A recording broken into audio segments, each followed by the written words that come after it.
to The Family Skeptical, Parenting Through Nonbelief. We're a married atheist couple raising two wonderful, strange children.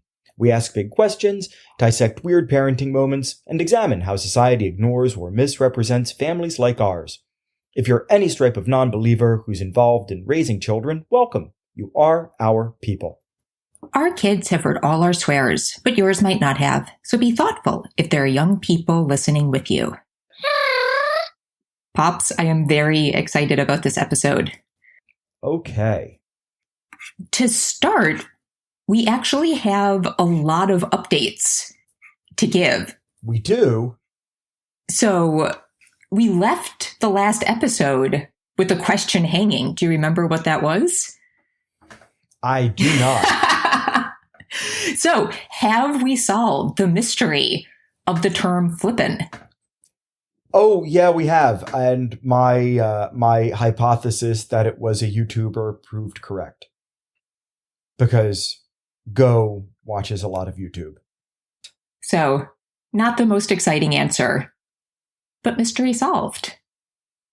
Indeed. And then, and this is like a topic for a whole different episode, but my theory of the divine mocker did deeply come into play because after doing that whole recording and talking about how the kids had never used a swear word in an inappropriate situation. Oh, yeah. Hi. Yeah. Go decided to bust those out in public like twice last week. Twice? I only heard about one. Yeah. Twice? Yeah. Twice. Okay. Thankfully, not at school. Just he did the one at jujitsu, and then I seem to remember he did one other time. But yeah, I feel like ever since we asked him about flippin', he has like leaned hard into the swearing again. Not that they're necessarily related. Yeah, but it's a thing. Do you remember the chant he came up with the other night? Because you said something, like a phrase he had never heard that included a swear, and he made it into a whole little song and dance number. Was it? No, it was like fuck all, but it was it was like 3 words. Was it Jack fuck all? Yes. Yeah. And he was like, Jack fuck all, Jack fuck all. It was. Reminds me of something that I put in one of my stories where a 6-year-old learns why the term F-bomb is called F-bomb and then starts chanting it like when the family's on a hike right before, the turn into the second act. Yeah. That was the one where you die tragically. Yes, that one. Sorry. It is what it is. But yeah, so that's the update there. Go still loving the language. And then there were also 2 interesting moments thinking back to what we said about watching horror with the boys. So I think It was right after the last record, I was talking to Go, and he told me, let me see if I wrote down exactly what it was. So he told me it was close to bedtime and he was feeling a little bit scared. And he said he did not want us to show him scary monsters anymore. And I thought that was really interesting. And so I asked him about it. And I don't know exactly how it came up, but I was trying to make sure I really understood what he was asking. And so at a certain point, like, it just wasn't clear. And so I asked him, Go, do you mean scary monsters like Alien when we watched the movie Alien? And he said, oh, no, that wasn't a scary monster. And so I was like, okay, like when we watched The Thing? No. And so I told him, Go, you're really going to have to fill me in on what you mean by scary monster, because I don't think I understand what you're talking about. And then he told me that the scary monsters, and here in the beautiful podcast universe, I am using quotations, that we had, quote, shown him, were actually 2 scary monsters that his brother had simply just told him about. So it was no pictures, just descriptions. The Babadook and something else that he had like maybe heard in the background of a YouTube video that his brother was watching. So I think that's very interesting. And at some point, maybe we should talk about or maybe it's like too simple for a conversation, but I think it's very interesting often how much scarier things are when you don't see them than when you do. So that was an intriguing little moment. And then the other night, Reader told me that he didn't want to watch any kind of horror movie anymore, that he was sort of feeling not up to that. So it's interesting. It's been a fun time. Indeed. So those are our little updates. And yeah, I want to head into the topics because I'm really excited about them.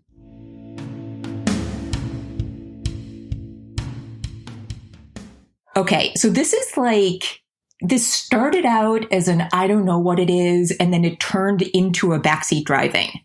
So I'm going to take it backwards.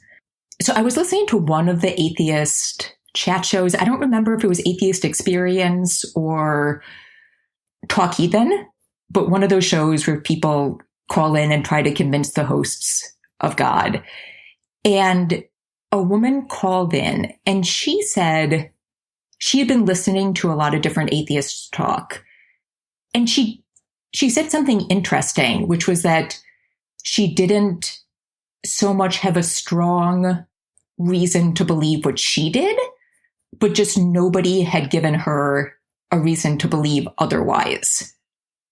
And what she said about that is, my Christianity gives me an explanation for how the universe started. And, you guys don't really have a good explanation for that. You guys. And I understand how the hosts took it, but it drove me, it made me frustrated because they basically said, well, yeah, but we're okay living with uncertainty.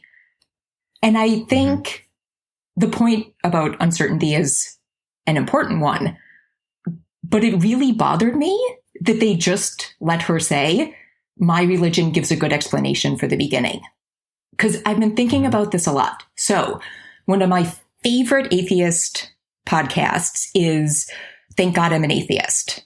And one of the hosts of that show, Dan, has started a new podcast called Data Over Dogma. And it's him talking with a Bible scholar about the Bible. And it is so good. If anybody has any interest in the Bible, just go listen to it right now. And it has been giving me so many thoughts. And I wanted to talk about it anyways, but this call on the other show cemented it for me. And what I think has been so interesting about listening to that discussion about the Bible is something that I hadn't really thought about. And there's sort of two little segments from that show that made me think about this. So the first is when I first heard about it, the latest episode that had been posted was about Lot and the Sodom and Gomorrah story, which I was like, oh, you made it for me, because I'm fascinated by that story. And the part I'm fascinated by is Lot's wife, who turns to a pillar of salt. And I even, when I thought about starting a production company, I was like, oh, we should call it Pillar of Salt Productions, because to me, that story, I am so interested in that character because she's told not to look back. And to me, it's really a story of compassion. I know this is reading a lot into this story, but when I put on my creative hat and try to imagine this woman, it's a place they had been living and everybody they knew was going to be murdered. And she couldn't look away. And to me, there's something very, that spoke to me a lot when I thought about that story. That, maybe God punished her for that. But to me, that's an act of compassion. To have something terrible happening and to not be able to turn away from it and look away from it and pretend it's not happening. So I was fascinated to hear what they were going to say.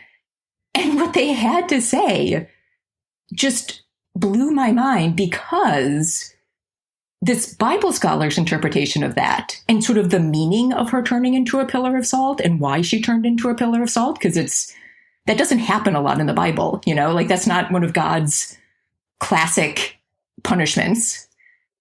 It's just that in that area of the world, there are big pillars of salt. And so it's not this like huge moral tale. It's more this like weird little moment of why the elephant got its trunk, which I think is actually a explanation from the show. So I'm totally stealing that. Of just like, oh yeah, there are these big pillars of salt. Why are they there? Because, you know, God turned somebody into a pillar of salt when she didn't do what he wanted her to. And so I was thinking about that. And then in that same episode, a lot of atheists talk about that story because once Lot's wife is turned into a pillar of salt, the way the society keeps going is that he goes off and basically his daughters figure out a way to sleep with him to have kids. And it's unclear like why they think they're not going to come in contact with any more men. It's a very weird story. But again, and so a lot of atheists look at that and say, like, what morality is this? This is wild. You know, you can't look at the story for morality. And what the Bible scholar was saying is that the people that supposedly came from that story were people that the people writing that story did not like. And so that wasn't some moral tale about whether or not you should sleep with your father. That was, we don't like these people and they're bored of incest. Like, we don't like them and they're bastards. And thinking about those two things, it really made me think about the way we talk about the Bible and, you know, where we are in our present life. The way we look at these stories is kind of for morality and for a sense of how we should be in the world. But that might, I think we are giving a lot of these stories a role that they were not even intended to have. Like, that's two stories that we read a lot into that had a very different purpose for the people at the time. And so I think when we even assume that the Bible, the New Testament or Old Testament, is speaking to these things, I think even that might be giving it too much credit. And it made me think about the woman on the show where she said, you know, Christianity tells me how the universe started, and you don't have an answer to that. And I think they let that roll way too easily, because if you think back to the creation myth in the Bible, it doesn't say how the universe was started. It only says how, like, very certain things happened on Earth. Because I think it's very clear the people who wrote that had no idea that there was a universe. All they knew was that there was an Earth. And we've just read in the rest. And so it's just been a perspective where I think it's interesting to think about maybe the fact that so much of what we turn to religion for nowadays is sort of like all of it is reading in, even more than we thought it was. I don't know. That might just be my diatribe, but I didn't know if you had any thoughts. Because I remember that call, and typically what happens with these calls is that the hosts are looking for what is true. And so they're willing to grant, for the sake of discussion, sure, everything that you say, I know you believe. You believe that you have this religious, this religious doctrine, and you've accepted it, and it's done these wonderful things in your life. And because of that, you think that the religious doctrine is true, but that doesn't necessarily mean that it's true. And so I think that the reason they didn't push back is because they wanted to get to the next, and what I would consider to be the more important question is, like, what value does that have in real life? What value does that have? Like, there was a call on one of the other shows, on one of the Line shows, where Matt Dillahunty and his co-host, who I've never heard this other guy's channel, but he was great.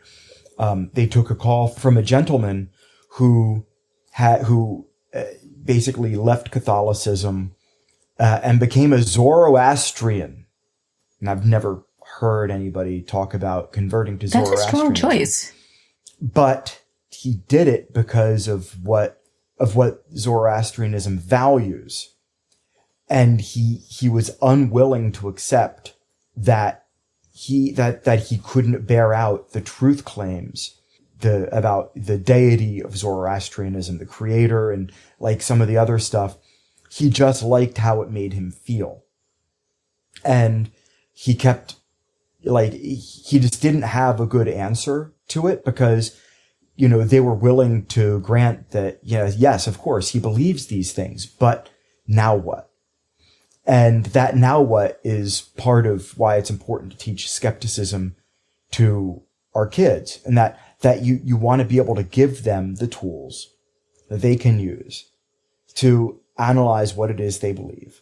And then further, when they come into contact with different evidences for different claims and, you know, varying evidence for something that they think that they already believe, that they can then evaluate it. They can put it into context, they can read bias, and they can figure out for themselves, you know, whether what they believe is true.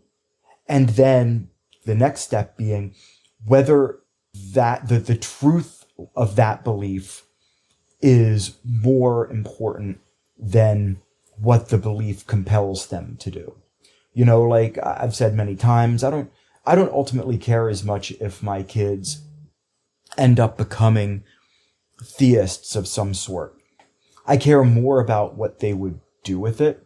And I know that seems kind of a weak position, but I don't care if you think it's a weak position, you proverbially, not you moms. Because I am still of that, you know, circle the wagons mindset. Like society, between AI and authoritarianism and climate change and this and that, the other thing, we have so many existential threats to not just like certain like artistic livelihoods, but just like the future of humankind, that I find myself more often than not allying with people who share my positions on those things, regardless of what motivates them to share those positions. Obviously, like, I care if a person is motivated by, you know, the thought that some demon that otherwise would compel them to harm humans wants them to preserve the environment. I don't know what kind of weird Venn diagram you have going on there psychologically, but whatever. But no, like, I care more about the actions a person would take, right? Like we've talked about this before. And so it's weird because I hear those calls, and in some cases, yes, I agree with you, but in other cases I'd say, no, I think that the hosts just want to get to the next step. Like in a lot of cases, they've heard these calls a lot. And so they would be more willing to grant that first step, just so when they get assent from the caller, that they can then get to the next part where they basically just drag the caller's belief system, you know, over the coals and see how long it lasts. And in most cases, I would agree with you. But I think in the cases where that works, you know, they don't believe in the religious texts, but they're granting what the religious texts say.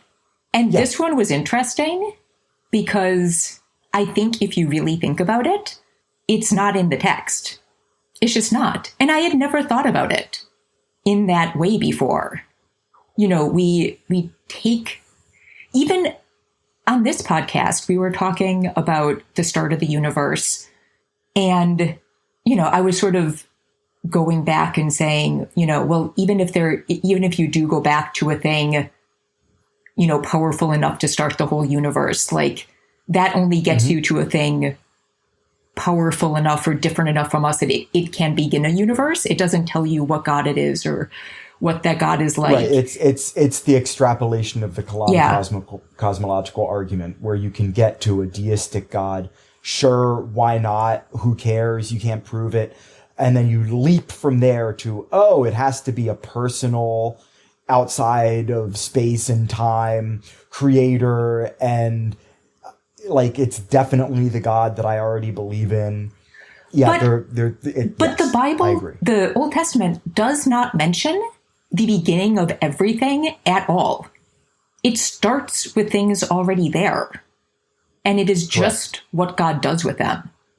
And so, to me, that is very interesting. And well, they would say those things would be of God, but if you look at it really critically, it's not of God, because God wrestles with a thing, defeats it, and then creates. So clearly there is something else other than, the whole like Marduk versus Tiamat thing. Like I don't know. Like if you look at it from a comparative religion, comparative myth standpoint, you see a lot of like the Sumerian stuff and Babylonian stuff going on in there between Marduk, and then you have the flood and Gilgamesh, and there's like a lot. There's a lot going on. So it just made me think of that, and not only, I mean, I feel like it made me come away thinking maybe we don't have an exact answer, but your text doesn't even address the issue. It doesn't. And well, it does emotionally. She said she has an answer that she's comfortable with. Whether or not you personally, moms, agree with her or think that that answer is as compelling or as But she made it up. As she made it up. She knows about the Big Bang because we live in a time where people know somewhat about what happened in the beginning. And she has taken a concept of a God that she has from her religion and applied it to that. And that is fine, but that is not an answer in the text. It is if you see the Big Bang as, finger quotes, of course, scientific explanation that was predicted by the Bible. You're not, I don't think you're looking at it from the perspective of some of these people who see the Bible as this, like people see with the Quran, predicting what science would eventually uncover. But that's why it's so interesting, because it also made me think, on these call-in shows, people often call in and say, well, what would make you believe? Right? And the hosts say, I don't know if there is a God. The God knows what would make me believe and could do whatever that thing is. But I actually have a simpler answer. Like, if any of these religious texts actually talked about something that was beyond the knowledge of the people at the time, I don't know if I'd have 100% faith, but it would certainly make me more interested. How would that work moving forward? Because eventually we'd discover the thing and then it wouldn't be mysterious anymore. Well, if it was... And that then you would point to it and be like, oh yeah, it predicted this thing.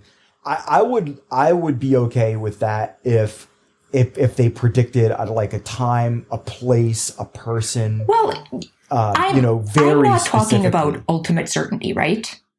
But...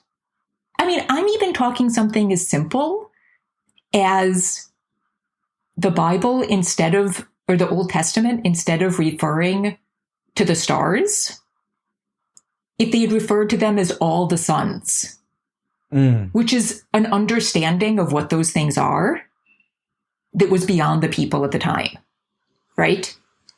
They didn't. Yeah, it's some sort of description that talked about vast distances, burning orbs, all this sort of stuff. What would have impressed me is if the people writing the Bible knew that the universe was billions of years old. That it wasn't like this, on this day, and they get the order wrong. For starters, I'm always in awe of the people that take Genesis literally, and meanwhile, Genesis is like, oh, cool, here are some trees. How about the sun? Let's do the sun now. Here, I'll throw you a bone. And I don't even need exact scientific knowledge. Like, you can have your poetic language. It can be a little fluffy, but just something. I mean, it is, the only religion that talks about other planets is Mormonism. And that is because... The Mormons. It is the only recent religion that was created when we knew about other planets. Like, they had to work that in, right? Because now it's part of our Yes, understanding. they retconned it. Now, you know what I think is interesting? Speaking of celestial bodies, you have the Muslims and the moon. What do the Muslims say about the moon? I have no idea. Really? Yeah. Wow, you gotta get outside of your outside. I know of your my knowledge silo is there, moms. depressingly shallow. You're catching up. It's okay. So one of the most famous claims of Islam is that Muhammad split the moon in two. How? Why? I'll leave that for you to investigate. But and yes, why is it not still split in two? Do they have a feeling about that? Also, very interesting apologetics around that. I encourage you on your own, moms. There's your homework. Investigate the claim from the Quran that Muhammad split the moon in twain. Interesting. All right. Yeah. I have homework. Yeah. I mean, it's not as intriguing ultimately as the young Earth creationists who think that, little human children were at one point like riding bareback on dinosaurs. But, it's up there. Splitting the moon in two is like superheroes. Yeah, it makes me think of Watchmen. Isn't there a thing in Watchmen? The amazing comic book about somebody doing something to the moon? What? No. So in Watchmen, John Osterman, Dr. Manhattan, eventually camps out on Mars and makes a giant crystal sort of palace. What comic book am I thinking of? I don't know. Well, with the moon, something that happens to the moon is in the very amazing Neil Stephenson book, Seven Eves. Oh, yeah, you told me about that. Something called the agent, that we don't really ever know what it is, collides with the moon, shatters it, and sends the debris hurtling towards Earth like a shotgun blast, basically returning mankind to the Stone Age. And the bulk of humanity that is still technologically, sort of capable, escaped to an array of space stations. It is, and as with all, or nearly all, Neil Stephenson books, it is fascinating and very well researched and worth a read. I love Seven Eves. But there you go. There's my book plug. Read Seven Eves. It's worth it. Good summertime reading. Nice and light, like 1,000 pages. It's all good. Love it. Should we move on to our second topic? I think we should.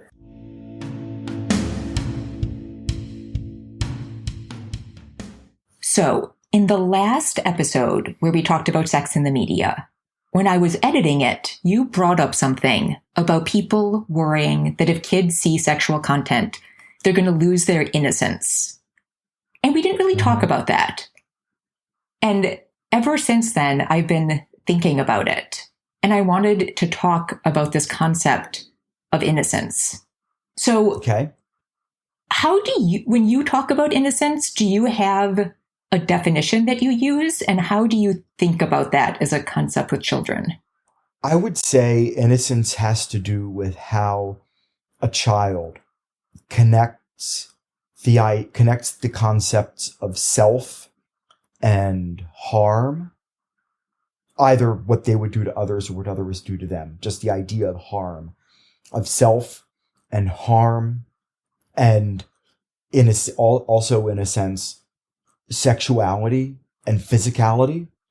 And it seems kind of murky, but I would define it as the confluence of those things in a way that keeps the child in a childlike state. And that once they lose that innocence, that is where they psychologically start to turn to adulthood. And so you have, kids in war zones, for instance, lose their innocence relatively quickly. They lose parents violently, siblings violently.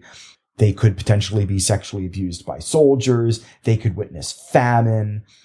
They would have to do bad things, what we would consider immoral things sometimes, in order to survive, like often, theft, stealing things they need to survive, and not caring that they're stealing to do it, but because they are so desperate.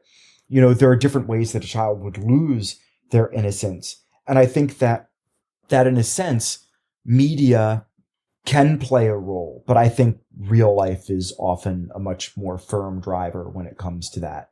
And I say that having just watched the weird ass hypersexual tail end of Neon Genesis Evangelion with the kids, which gets increasingly sexual and misogynistic as you go, which is weird considering it starts off as, you know, sort of lighthearted teen fare and it ends up with a massive tonal shift. Well, I actually want to talk about Neon Genesis too. So, okay. I like that you said it's murky, right? Because I think everything you said is basically what I think about with innocence as well. But when I really started to think about it, I had a weird feeling about the word and how much emphasis we put on it. And I don't always like dictionary definitions, but I was just curious about it. So if you go to Webster's, it's like a lack of guile or you know, a sense of purity. And I get that. Like another part of innocence would probably be assuming that people are telling you the truth, you know, that sort of thing. Like not understanding that people could be trying to deceive you for their own benefit, which is itself a sense of harm, which is why I use the idea of harm as like a massive circle in this Venn diagram. Well, and another one I found, it defines it as freedom from guilt or sin through being unacquainted with evil, lack of knowledge, lack of worldly experience or sophistication, and chastity. Right. And so what you're saying is Yahweh in the Garden of Eden was abusive psychologically and physically to Adam and Eve? I mean, I think that's pretty clear, but it made me think about it because I think when I use it, the definition is pretty identical to what you were talking about. But thinking about it in that term of like, oh, they'll lose their innocence, that comes closer to this, right? That dictionary definition of lack of knowledge. Right. And lack of sophistication. And that's the definition that I don't think I care about so much. So, and then I was thinking about Neon Genesis, very different than the part you were talking about. So Neon Genesis Evangelion, is that how you say it? Yeah, hard G. It starts out as sort of a more traditional sci-fi story. It is and this is all set in Japan. It is a world where it has a ton of religious imagery, which people who are interested in this podcast might find intriguing. But it is a world where these creatures called angels are attacking the earth. And the only means we have of fighting them are these giant, I mean, they become more complex, but think of them as giant mechs called Avas, and they can only be piloted by children. And we follow those children. And then it gets really weird and like, the Avas aren't mechs; they're actually people. It's a whole thing. It becomes like weird clones of Adam. It becomes a weird fever dream of teenage male demented sexuality, and gets really weird. But that's kind of where the story comes from. And one of the pilots' names is Asuka, and she is a wild character. She is a child, but you find out that she's like already been to college because she's brilliant. She's hypersexualized. You find out that her mom committed suicide. There's like all this stuff going on with her. And when we were talking with the boys about her, I was explaining that for a lot of kids where they have been forced by circumstance to take more adult responsibility in their life, it can be very confusing because you're not fully developed. You are still a child, but you've taken on adult responsibilities. So it can very much feel like you should be an adult, but you're approaching all of those things with not like a fully formed sense of self or anything else, and trying to give them some sort of insight into that character. And so, and thinking about that, and then this definition of innocence having to do with kind of a lack of knowledge, I realize that I don't care. Like, that's, I think, why I feel murky and strange about this idea of innocence, because I'm not super concerned with making sure that my kids maintain a lack of knowledge. What I am very concerned with is making sure that they are not asked to have responsibilities beyond their developmental level. Or even adult level perceptions and opinions about these things. To a degree, yeah. But I am okay with them knowing about a lot as long as they don't feel responsible for it, if that makes sense. Well, it's one of the reasons why I'm okay with them watching horror, sci-fi, action, fantasy stuff that might be a little bit above their pay grade maturity-wise that some parents might think. Only because we use that as an opportunity to talk about stuff with them, to help them put these sort of emotional and moral situations into context so they can start to see how these stories intersect with their lives, and they can start to have a broader language when it comes to their emotions, when it comes to processing events. I think it's very valuable. And I think we're going about it the right way. I mean, it's yet to have any blowback aside from, Go occasionally dropping an F-bomb in public. Yeah. But, I do think it can be a fine line though. I think about, I want to make, even something like, I think about talking with them about mental health issues, right? I want them to know that everybody struggles, lots of people struggle with mental health issues, and it's fine if they do, and to make that something that's we talk about and that's not taboo, and, that they know that that's a thing and it's okay to ask for help and just all of that. And I think and I've certainly dealt with issues. And so I think it's helpful to know that people you love and care about have dealt with these issues too. But I would never want them to feel like they were responsible for my mental health. You know what I mean? It's that I'm fine if they know that I've struggled with things, but I would never want them to feel like, oh, mom's feeling really anxious. I have to do X, Y, or Z, so she's okay. Oh, I get what you mean. You know what I mean? That's good. Yeah, for sure. 100%. So that's a big burden for a kid. Yeah. Because kids absolutely can blame themselves when things happen to their parents. It's my fault X happened to dad, or my fault mom did Y. It's my fault, dad left in the middle of the night and never came back. It's it's so easy for a kid to blame themselves for things that they really shouldn't. Yeah. But they do because I think, that there is a right and wrong, and that this bad thing happened, so they must have done something wrong, because the parent in their minds has to have been doing the right thing. So who is at fault here? And it's so easy for kids to shoulder all that. And I think that is a really good point to bring up, Mom. So thank you. And I think I've worked hard at this, but I think it's really hard because I think it's a kind of thing. I got to do that more, I think. I don't know. I think you're pretty good, but I can always do better. Yeah. But I think it's hard because I don't think it's the kind of thing you would necessarily know when it's happening. I think this is a kind of thing that you don't know you've it's some next level awareness until it's meta until your kid's a teenager, and how do you keep tabs on that as a parent in the moment? I just think I'm just asking that rhetorically. Yeah, I'm not asking I don't you know. to have an I mean, answer. I'm trying. I'm just going to be on the guard about that now. That's definitely I don't want to slip up on that. Yeah. But then I was trying to think, when people talk about innocence, I was trying to think about what I do care about with that childlike experience. Right. So I thought about it a lot. And I think the word that better describes to me what I sort of care about childhood is wonder. That's the experience that I hope the boys don't lose.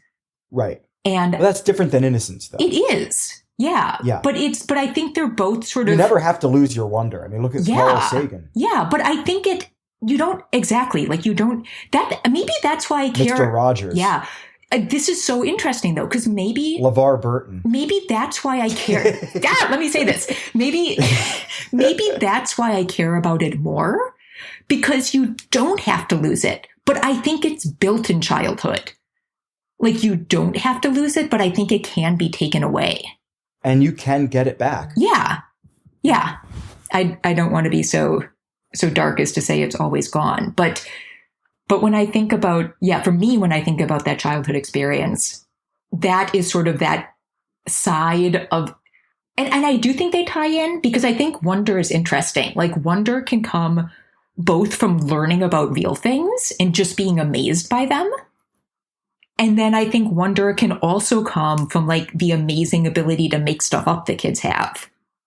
So it has like two sides, because it has like that side of learning about things and just being amazed by them in that like wonderful way that kids can. And adults, I certainly don't lose that. Like, I love when we're reading a book there's this amazing book about how different animals sleep. And there's a fish that like, is it a fish that covers itself in like its own snot or goo? Ooh. And then like sleeps in that. And I'm like, this is amazing. The world is amazing. But there's that side. And then there's also that ability to just like make whole universes in your head.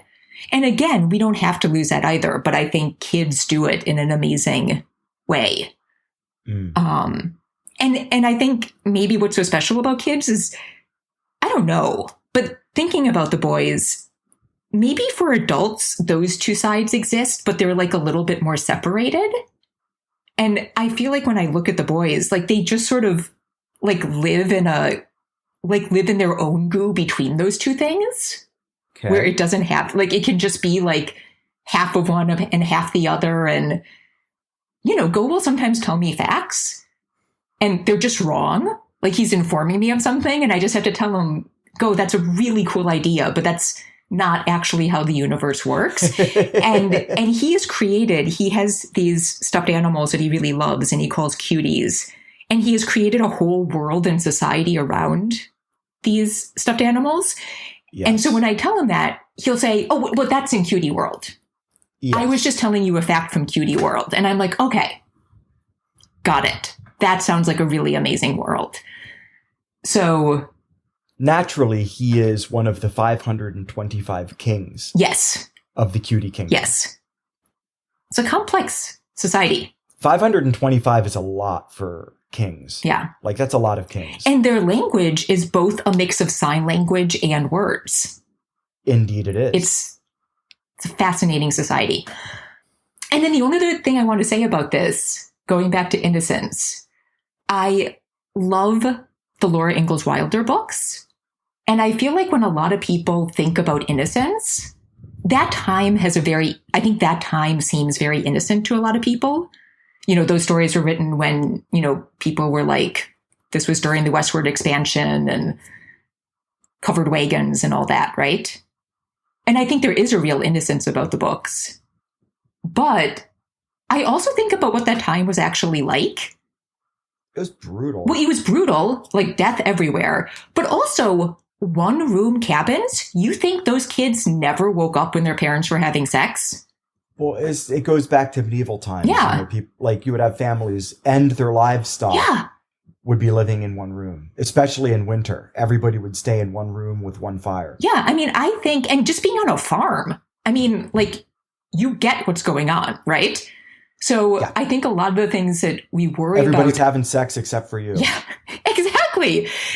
But I don't think, like, that's where I kind of come back to. Like, I don't think those kids had maybe the death, but like the other stuff, like, I don't think they had their innocence taken away by that. I think it was just like knowledge, because that's the way the world works. Right. I think that it takes a puritanical mind to have that sense of loss of innocence that you're thinking of. The same sort of folks that think that all drag shows are perversions and children shouldn't be allowed near them, or that drag brunches and drag reading times at libraries are bad things. Like, it's a sort of like any sort of difference in presentation can be quote unquote confusing to the child. And I if I'm sounding like patronizing towards those viewpoints, I'm trying to be. So I hope that comes across, because, you know, they're like, again, you want to look at what's the utility, what does the data say? Like, clearly drag reading times are not hurting children. If anything, it keeps children engaged with reading and the joy of reading. That is a good thing. Seeing people present themselves differently than your parents isn't necessarily a bad thing. It doesn't strip you of innocence. It just is going to give you a broader sense of the world and of society. And maybe of wonder. And maybe of wonder.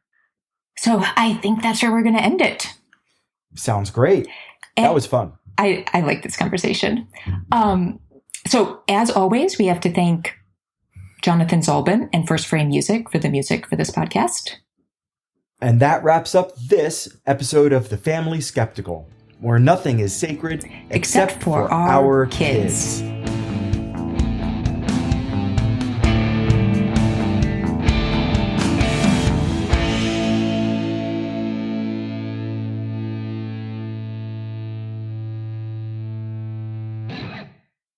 Are we going to have like one of those sort of TikTok things this week, or are we skipping it? One of the TikTok things. Or, you know, like one of the little segments. No, we already had one. What was it? The Bible.